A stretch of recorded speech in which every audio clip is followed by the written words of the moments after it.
In Italy, for 30 years under the Borgias, they had warfare, terror, murder, bloodshed, but they produced Michelangelo, Leonardo da Vinci, and the Renaissance. In Switzerland, they had brotherly love. They had 500 years of democracy and peace. And what did that produce? The cuckoo clock. Hello, everyone, and welcome back to Let's Take 5, the podcast where we take a cinema legend and then take 5 of their films to highlight their excellence and range. My name is Austin Luker. My name is Eric Martindale. And welcome to our 5th week as we are covering Orson Welles.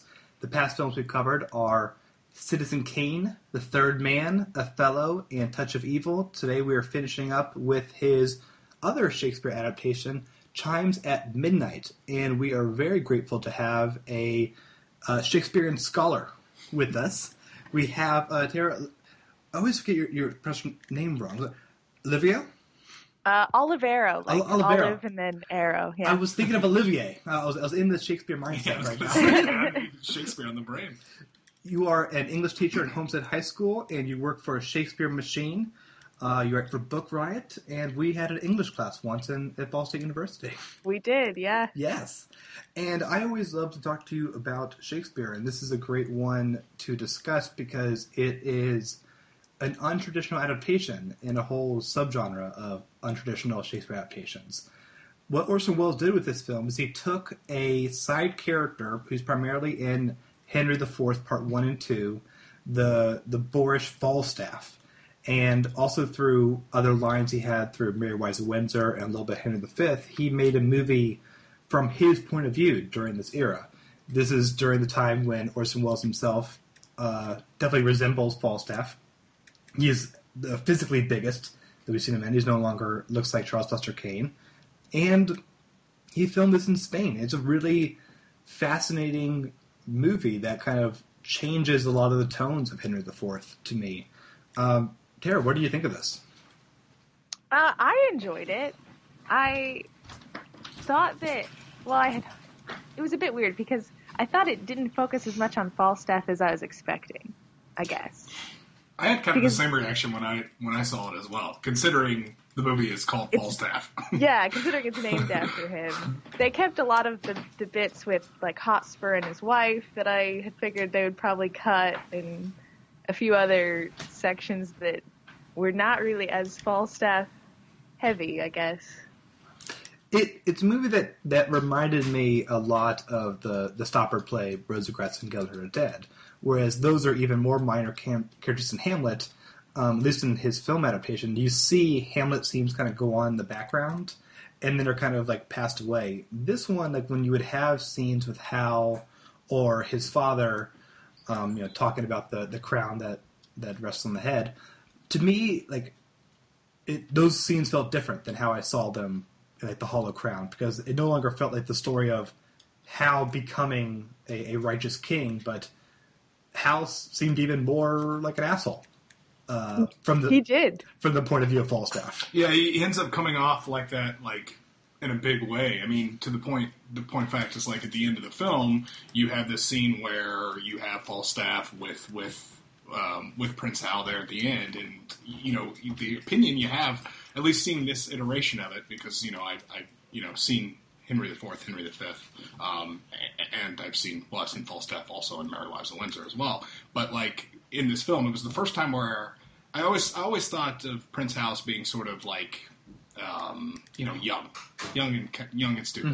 Mm-hmm. This kind of came off as like, wow, what an ass. Like, it was the first time I really had that reaction to him, and I think a lot of that came from me sympathizing with Falstaff, right? Which is something I don't think I really ever did before this film. So, whereas the film doesn't really focus as much on Falstaff as, and I agree with what Tara says, as much as that you think it would in a film called Falstaff, there still is some extra oomph there that has me rooting for him as the central character, even though he doesn't affect the world any more than he does in the Shakespeare plays, because it is the Shakespeare's plays. Does that make sense? Did I just ramble? I did. I followed most of that, yeah. Did you follow any of that, too? Yeah. Yeah, I agree. I think that last scene where Falstaff is basically brushed off by Hal once he becomes the prince, that was intense. That was really well done, I thought.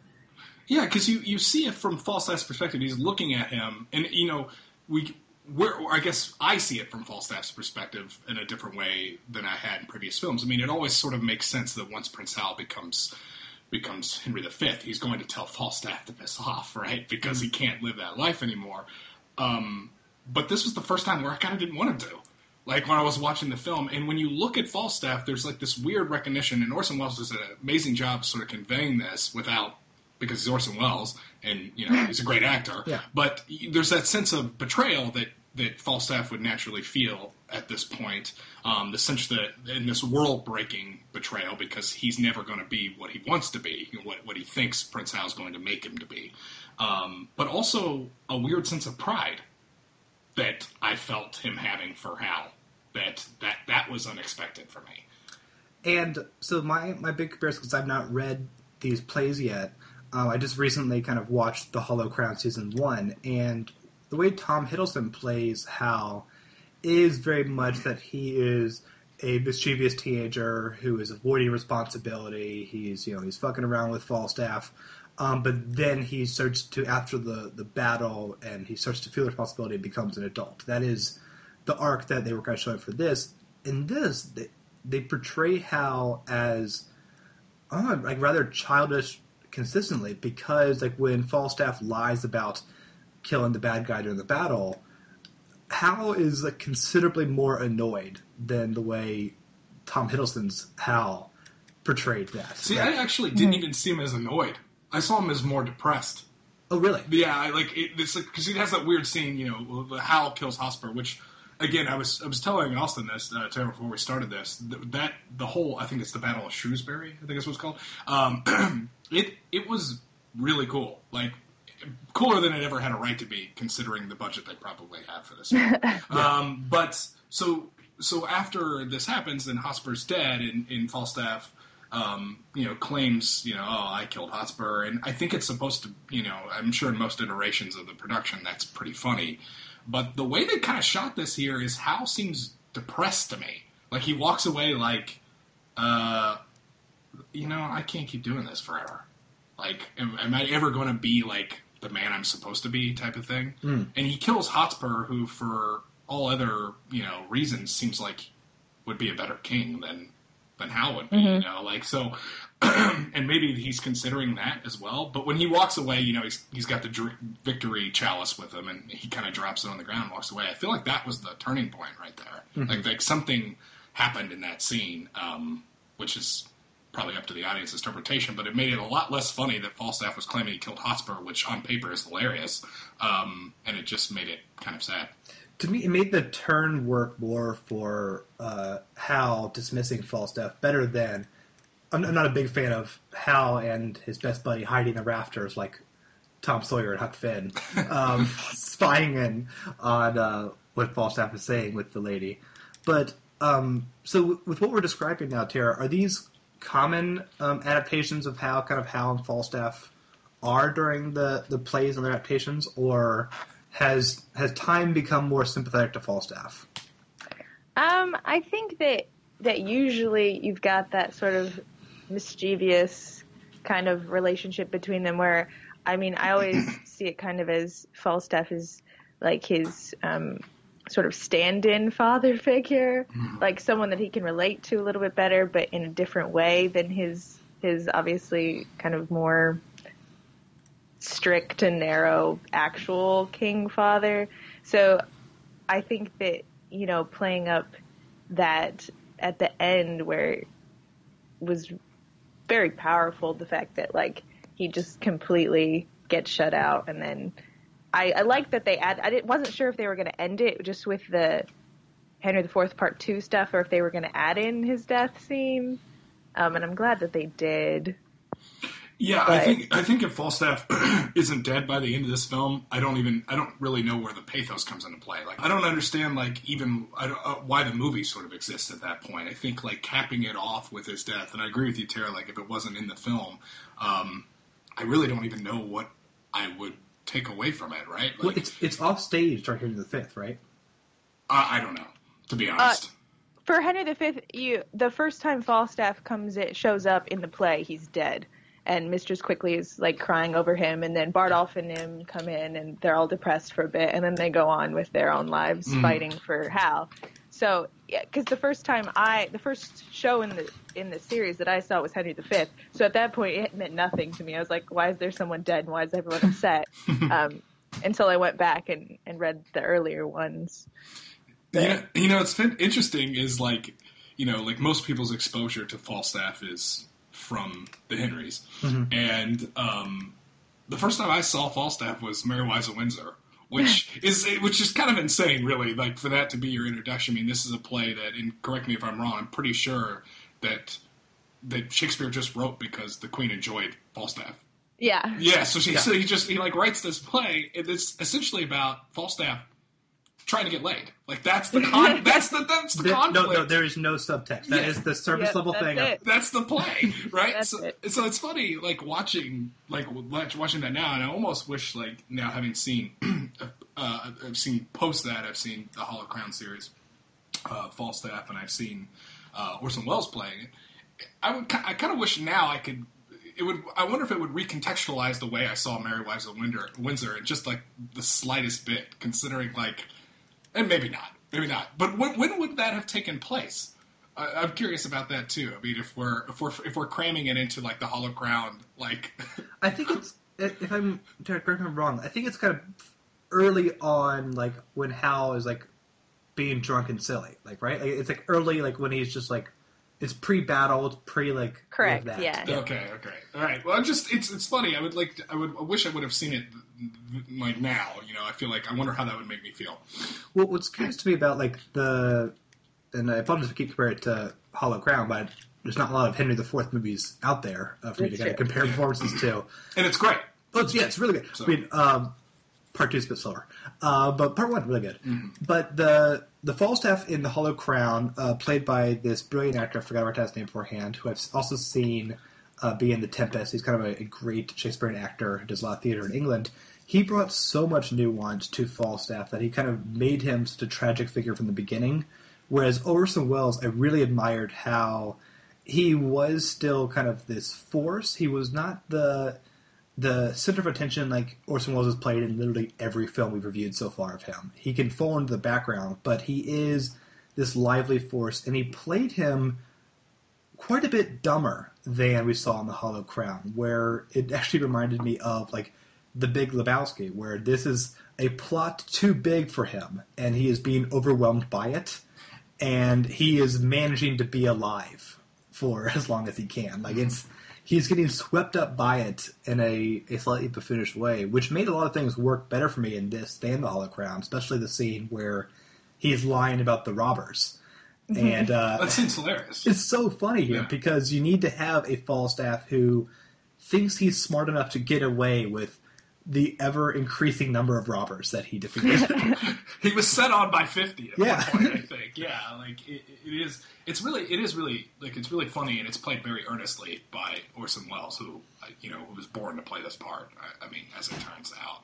But there's also like this weird thing with Falstaff is that I don't think he ever really pities himself, or he doesn't really like. If there was a moment where I felt like Falstaff was like, oh, well, it was me so much, then I don't know. Like, maybe that does happen, and I just completely missed it because of the language. But if that had happened, I would feel, I don't think the ending would be as impactful.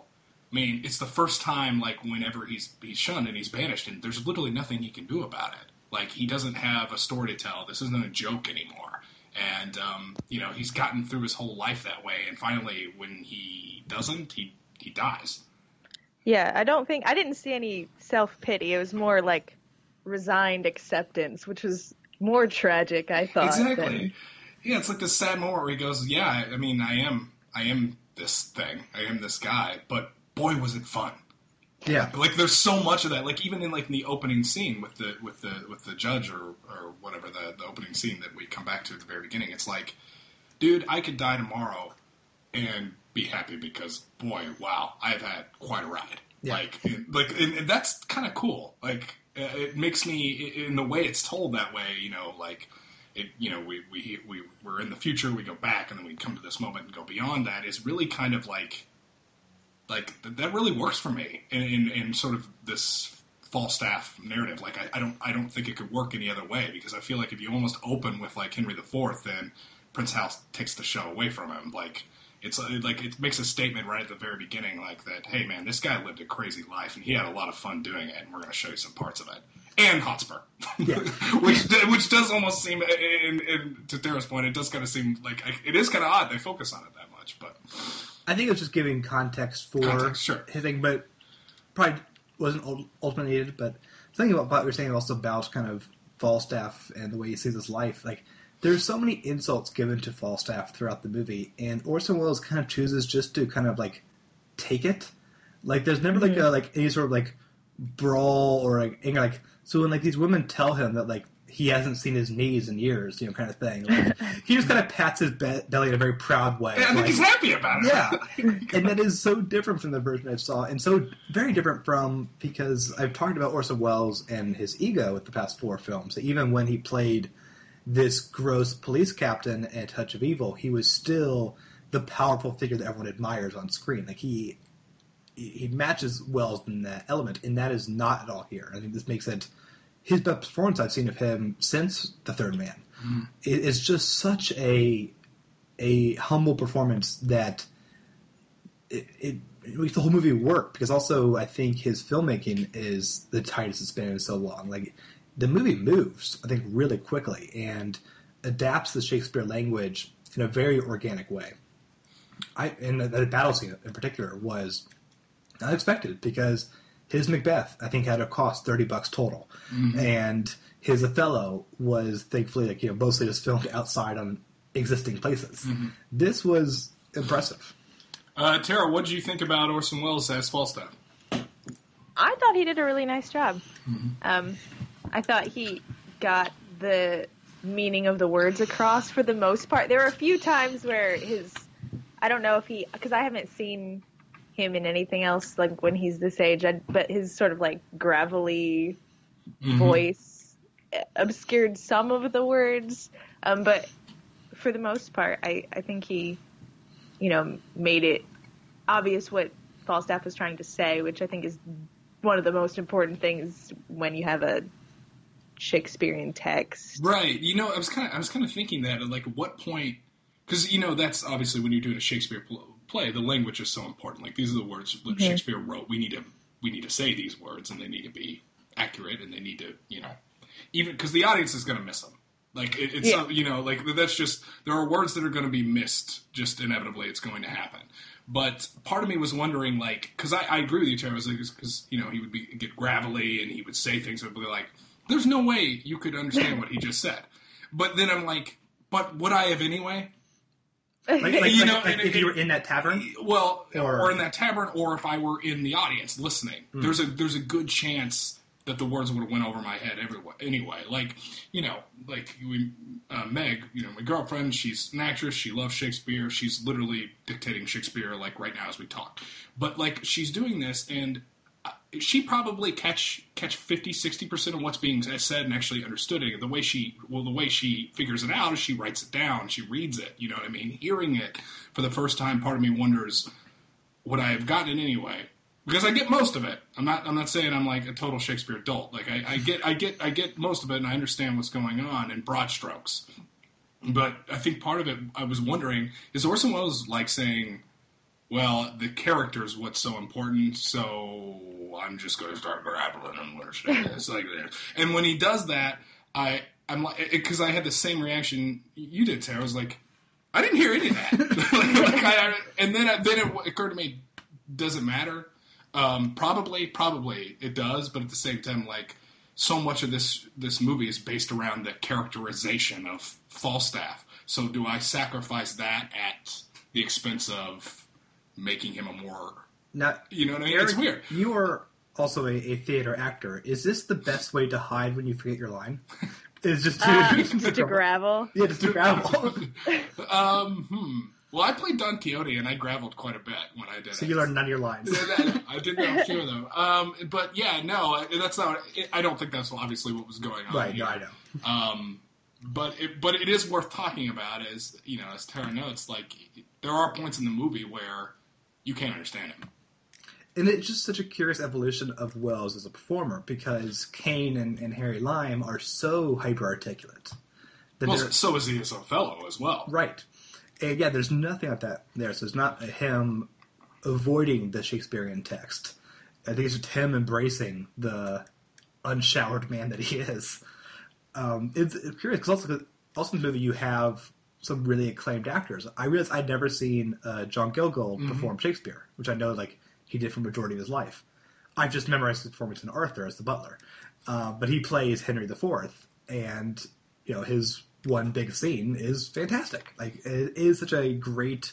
When you see the upper royalty of this movie, they compare them to what Falstaff and his friends live and what Hal is avoiding.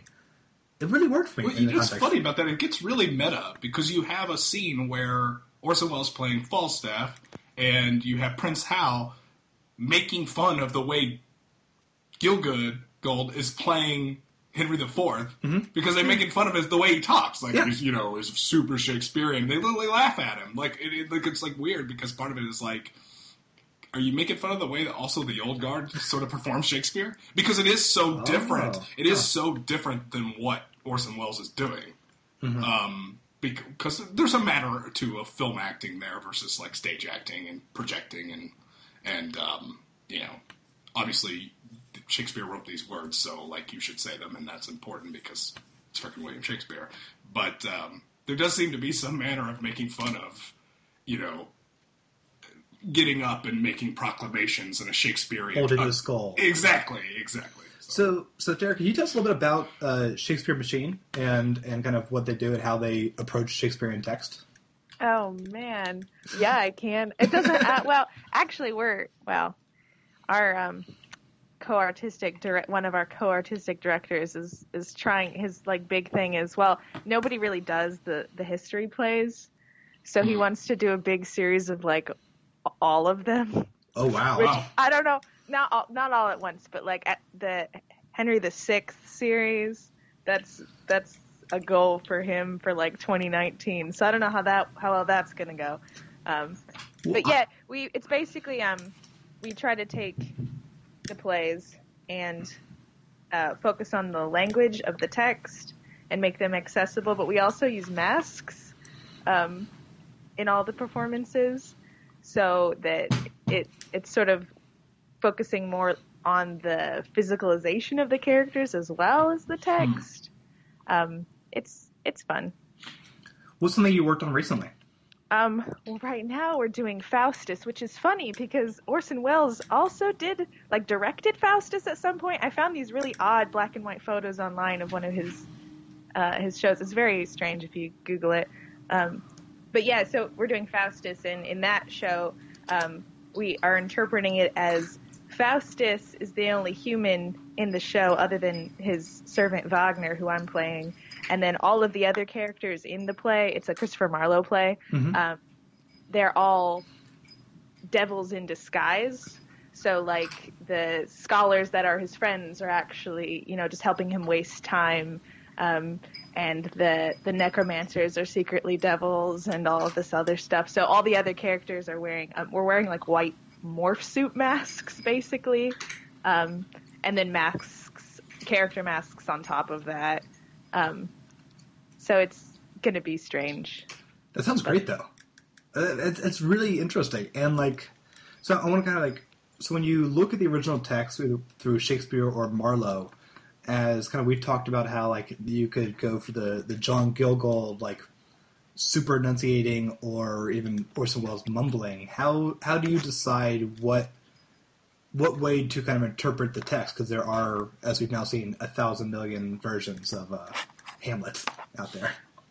Yeah, I think it's just we try to focus more on getting the meaning across of the words. In the show we're doing right now, I have this monologue where it's all puns that people in the audience are not going to understand, which I think happens a lot in Shakespeare. Yes. And I was talking to Nick, our director, what do I do for this? How do I make people understand? And we just had to work out ways that I could move and certain words to enunciate in different sort of tones so that people get across the fact that I'm insulting these two characters intensely, even if they don't understand like why it's insulting. Or what the actual insult is. Yeah, sure. And how's the reaction been? I'm not sure because we don't open the show till the 5th of January, so we haven't had an audience yet, so we'll see. Tara, I have a question for you, just out of curiosity, and I know that we're focusing on Orson Welles, but in general, we've done 2 Shakespeare plays as part of Orson Welles, so I think it's pertinent to that. Do you have a favorite? Do you think you could pick a favorite history? Oh, a favorite history play? Yeah. Henry V. Henry V? For sure. Yeah. We were kind of discussing that too before this started. I think I'm a Richard II guy. But I think a big part of that is probably the Hollow Crown, which, should be paying for advertising space on this podcast at this point. So it's so good. It's so well done. It's really good, and it's kind of unsung too. But Henry V, of course, that's a great one too. I had the benefit of last year seeing the Chicago Shakespeare Theater put on Tug of War, which was 6. I wanted to see that. It was mind blowing, and they did because the first was 6 hours long, and they mixed together Edward the Second or Third, I forget my Edwards, Henry V, and then Henry VI Part 1, and then 3 months later it was Henry VI Part 2 and 3 and Richard III. And it was so curious because I hadn't read the Henry VI yet, because Henry VI is the tragedy because he's just a not very good leader, whereas Henry IV... Well, Richard II has that same problem, too. Right, but at least Richard has a bit of a point of view of how he sees the world. Henry VI, the way he's portrayed on stage here, was that he just kind of really rather just be a scholar alone and doesn't really want to... He's not an action-oriented guy, and that is his downfall because since he's not looking around, nut jobs like Richard III are gaining power. Yeah, and I got to see the National Theater Live of Ray Fiennes' play Richard III. Oh, really? So that was my exposure to that too. That was awesome. Yeah. So I'm very curious to see how you guys do Henry VI in 2019 because he's just such he's a wet blanket. Like he's a dummy. He the second you see him, you go, "Oh, you're going to get murdered." You are. We just went through Henry V. Everyone died in that. You are not looking good, man. Well, that's awesome. So we have 3 different answers for the history thing. They're all really good, and it is a shame they aren't performed more often. But context is very important, and I can see why. When there's a difficulty to it, I remember when I first read Henry V.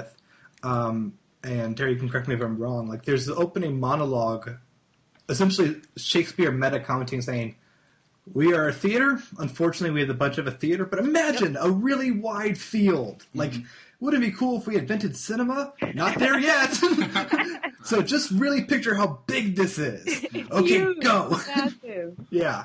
So I always it could be limiting to kind of pull it off. And Tug of War at Shakespeare did 2 different methods to show the epic quality of it, and they were both incredible. But it's still tougher to do than Hamlet, which just requires people plotting in rooms.